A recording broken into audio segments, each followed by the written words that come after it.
Hello, my name is Megan Schultz, and for my protein project, I chose titanospasmin. It also is known as TENT or TENT, so I'll be using that abbreviation for the rest of the video. So regarding the structure of TENT, it's a protein that is cleaved into two parts. There's a heavy B chain that's about 100 kilodaltons, and then a lighter A chain, which is 50 kilodaltons. Both of these chains are connected by a disulfide bond. So the image on the left is the first assembly of the protein. It's basically the B chain binding to GD1A. And then the image on the right is the assembly 2, and that shows the binding to GM1A. And basically the binding of these gangliosides increases the affinity of the receptors for the neurotoxin, which we'll figure out later. So regarding the biochemical function, basically the tetanus toxin is taken up into the nerve terminals of lower motor neurons, and it targets a protein called VAMP. Here it undergoes extensive retrograde transport in the axons of those motor neurons, and that's how it reaches the spinal cord and the brain stem. So when it is inside those neurons, the tetanus toxin then cleaves VAMP, and that inhibits the GABA and glycine release.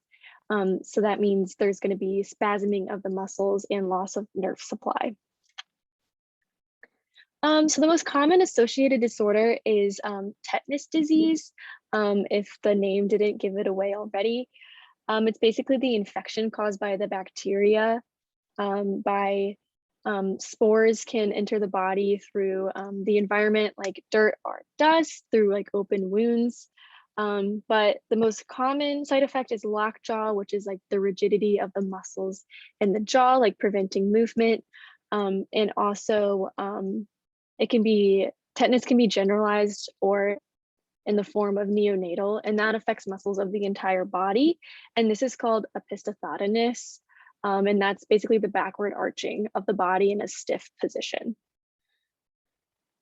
So here, the role of the TENT protein in tetanus, it basically involves the two chains that I mentioned earlier. So the heavy chain will just have a local impact of the nerve cell's function when it gets into the neuron. And then the L chain, that's released from the vesicle, and it cleaves one or more of the docking proteins.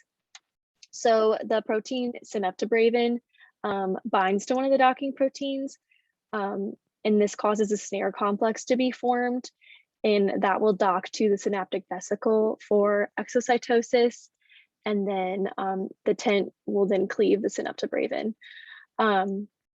So the image in the middle will show the process of a dog being transmitted with it, but it is the same in humans.